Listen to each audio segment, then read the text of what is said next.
देश की एक महत्वपूर्ण परीक्षा की बात करें, सिर्फ नीट की बात करें, तो ये तीसरा साल है जब नीट की परीक्षा की प्रक्रियाओं को लेकर के सवाल उठे हैं।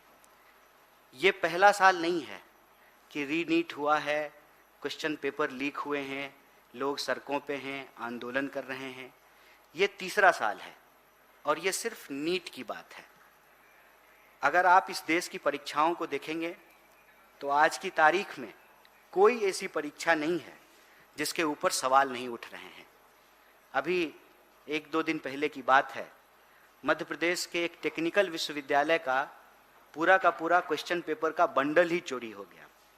चाहे इस देश में सिलेबस की बात हो, पेपर लीक की बात हो, सेशन की बात हो, हॉस्टल की बात हो, या जैसे तैसे पढ़ाई पूरी करने के बावजूद वैकेंसी और नौकरी की बात हो, हम ये कह सकते हैं कि इस देश की शिक्षा व्यवस्था को मौजूदा सरकार ने आईसीयू में पहुंचा दिया है।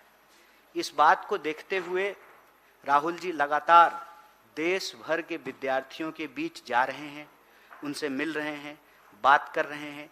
चाहे भारत जोड़ो यात्रा हो या भारत जोड़ो न्याय यात्रा हो, बड़ी संख्या में देश के विद्यार्थी उनसे आकर के बात किए और नेता प्रतिपक्ष ने यह महसूस किया कि इस देश की शिक्षा व्यवस्था में आमूल चूल परिवर्तन की आवश्यकता है। लेकिन कोई भी परिवर्तन बंद कमरों में बैठकर नहीं हो सकता है। विचार विमर्श हो सकता है, लेकिन परिवर्तन के 2 स्तर होते हैं। पहला स्तर यह है कि समस्या की पूरी जानकारी हो और फिर उन समस्याओं के समाधान तक पहुंचा जाए। इसी उद्देश्य को लेकर के पिछले दिनों नेता प्रतिपक्ष कोटा में देश की शिक्षा व्यवस्था को लेकर के एक प्रेजेंटेशन विद्यार्थियों के बीच में, अभिभावकों के बीच में और इस देश के जो शिक्षाविद हैं उनके बीच में उन्होंने रखा। और उस मुहिम को आगे बढ़ाते हुए एनएसयूआई और आईओआईसी, कांग्रेस पार्टी के बाकी सेल और प्रकोष्ठ मिल करके देश के 28 शहरों में कोऑर्डिनेटर नियुक्त करके छात्रों की गूंज कैंपेन को चला रहे हैं।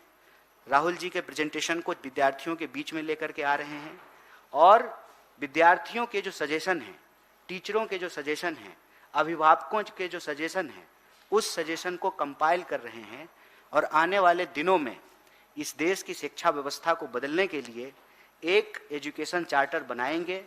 और भारतीय राष्ट्रीय कांग्रेस इस बात को लेकर के संकल्पित है कि हर हाल में इस देश की जो शिक्षा व्यवस्था की समस्याएं हैं उसको दुरुस्त करेंगे, उसको ठीक करेंगे।